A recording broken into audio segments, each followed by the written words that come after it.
America के राष्ट्रपति Trump के खिलाफ भयंकर विरोध देखने को मिल रहा है। जहां एक और ट्रंप के टैरिफ वॉर से पूरी दुनिया दहल उठी है, तो वहीं अब अमेरिका की सड़कों पर उतरे हजारों लोगों ने ट्रंप की नीतियों के खिलाफ जमकर विरोध प्रदर्शन किया। इधर अमेरिका में पढ़ाई कर रहे भारतीय और चीनी छात्रों ने अब ट्रंप प्रशासन के खिलाफ मोर्चा खोल दिया है।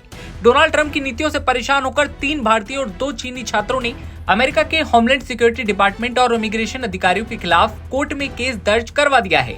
छात्रों का आरोप है कि बिना किसी चेतावनी के उनका F1 वीजा स्टेटस खत्म कर दिया गया, जिससे न सिर्फ उनकी पढ़ाई प्रभावित हुई बल्कि नौकरी के रास्ते भी बंद हो गए। छात्रों का कहना है कि अमेरिका में इंटरनेशनल स्टूडेंट्स को पहले से कई दिक्कतों का सामना करना पड़ रहा था, लेकिन अब प्रशासन के एक तरफा एक्शन ने सैकड़ों छात्रों को संकट में डाल दिया है। अपनी दिक्कतों को लेकर चीन और भारत के छात्रों ने हाथ मिलाया है। ट्रंप प्रशासन को हिलाने के लिए छात्रों ने अब मोर्चा खोल दिया है। बड़ा सवाल ये कि छात्रों की मदद आखिर कौन कर रहा है। दरअसल छात्रों की मदद ACLU नाम की संस्था कर रही है। अमेरिकन सिविल लिबर्टीज यूनियन की ओर से न्यू हैम्पशायर के US डिस्ट्रिक्ट कोर्ट में दायर मुकदमे में कहा गया कि याचिकाकर्ताओं के F1 स्टेटस को एक तरफा और गैर कानूनी तरीके से खत्म करने से उनकी वैध छात्र स्थिति खत्म हो गई है। छात्र इससे न केवल इमिग्रेशन हिरासत और निर्वासन के खतरे का सामना कर रहे हैं, बल्कि गंभीर वित्तीय और शैक्षणिक कठिनाइयों से भी जूझ रहे हैं। छात्रों का आरोप ये भी है कि अपनी डिग्री के बावजूद OPT यानी कि ऑप्शनल प्रैक्टिकल ट्रेनिंग प्रोग्राम में वो काम नहीं कर पा रहे हैं।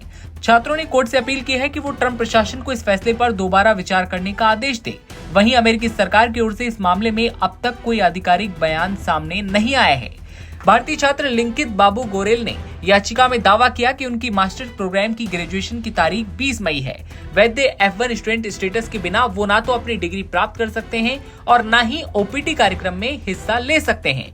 भारतीय छात्र थानुज कुमार गुम्मावली और मणिकंता पसूला को मास्टर डिग्री पूरी करने और OPT कार्यक्रम में हिस्सा लेने के से पहले केवल 1 सेमेस्टर बचा है, लेकिन उनकी ग्रेजुएशन अनिश्चित है।